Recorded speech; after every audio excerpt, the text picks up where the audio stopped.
The war room wasn't at all what Cinder had expected when she'd overheard Karlax telling the Doctor where they were headed. If this was the nerve centre of the Time Lord's entire operation against the Daleks, then perhaps they really were in more trouble than she thought. It was rather... well, she supposed the word for it was understated.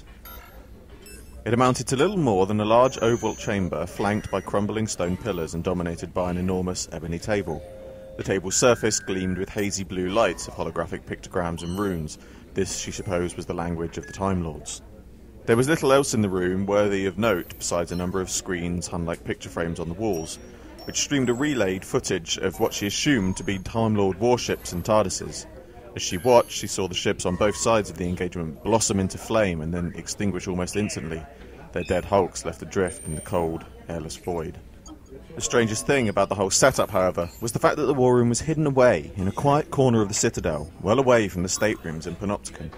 She got the distinct impression that for many of the Time Lords, the war was someone else's business, a perturbation that would be all resolved in due course. Nothing to get their feathers ruffled about. That was the reason for their visit. He'd come to warn them. These were his people, and he planned to protect them. The man in the chair didn't rise or turn to look at them as they filed into the room. A show of power, perhaps, a reminder of who was in charge. This, then, was the Lord President of Gallifrey, the man the Doctor had referred to as Rassilon. "Ah, Doctor," said Rassilon, still refusing to drag his eyes from the monitor above him. "I understand your arrival caused quite a stir. You're to be applauded for your inventiveness." He laughed. "I'm only glad you're working for us rather than against us." He turned his head and offered the Doctor a crooked smile. His eyes, however, were hard and cold. "Don't you agree, Karlax?" "Indeed, sir," said Karlax with sickening obsequiousness. "News travels fast," said the Doctor, glancing at Karlax. "I've only just arrived." Rassilon laughed. "Come join me," he said, beckoning the Doctor forward. The Doctor did as he was bid. Cinder remained just inside the doorway, attempting to remain invisible, while Karlax took a seat at the table, from where he could observe the proceedings. "Gallifrey's wayward son, see here." He indicated the monitor with a sweep of his hand. "Our battleships burn, our TARDISes bloom. Our children die at the hands of the Daleks. We fight for our very existence." He sighed.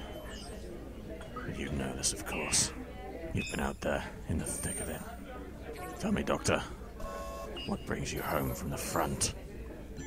"I bring a warning," said the Doctor dryly. "A warning?" said Rassilon, evidently amused. "We are privileged indeed, Doctor." He laughed.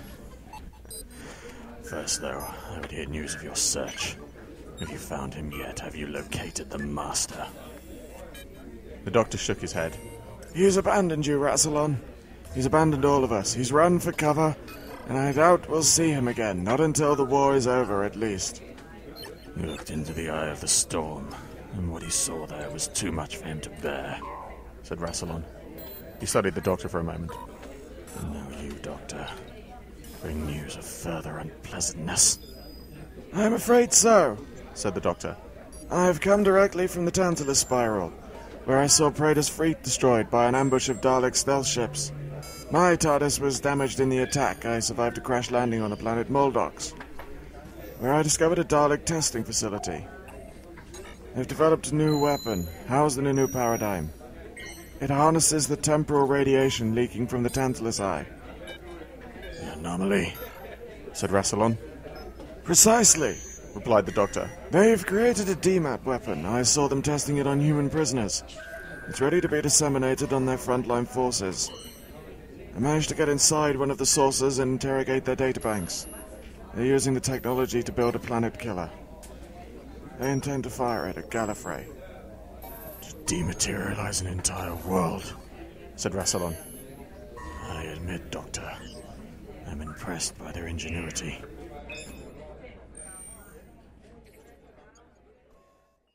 Karlax ushered them into the council chamber. The Doctor went first, hauling the Dalek cannon he'd retrieved from his TARDIS. As Cinder followed him, she stopped at the touch of a hand on her shoulder, pressing just a little too hard to be comfortable. She turned to see Karlax looming over her. "You wait with me over here," he said. Given that this was the meeting hall of the High Council of Gallifrey, it was far less ostentatious than she'd come to expect from her brief time in the capital.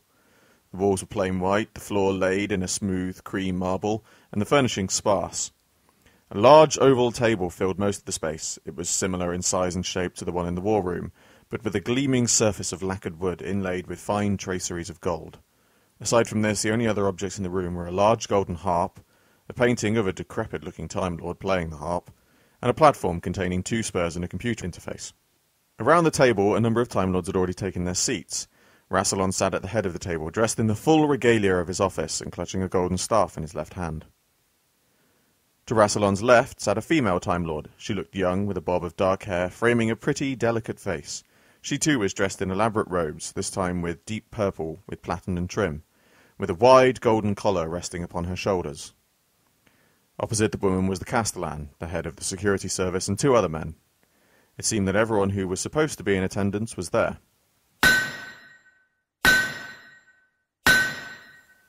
Rassilon rose from his seat, striking his staff firmly on the ground. Metal rang out against the marble, and all eyes turned towards the President. "This session is hereby convened," he said. "The Doctor will address us now."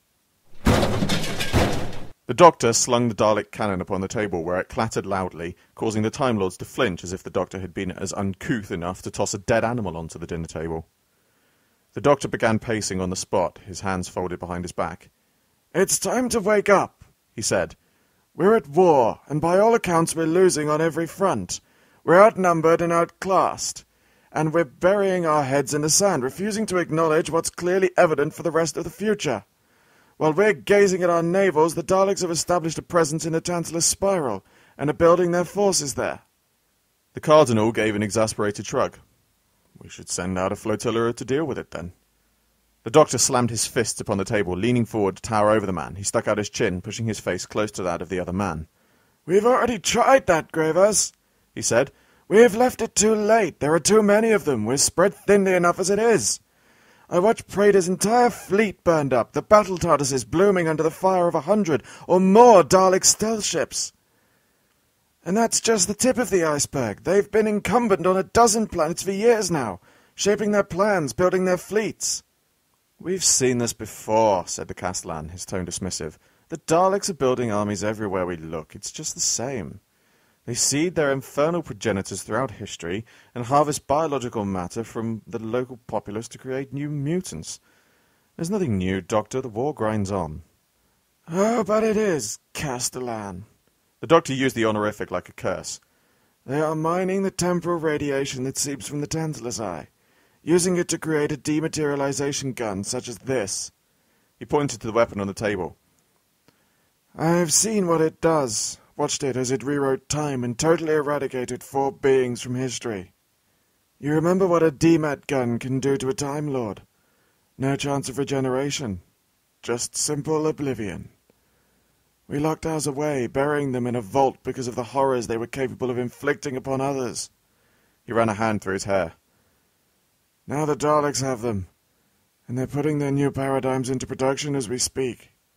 Rassilon sat back, looking thoughtful.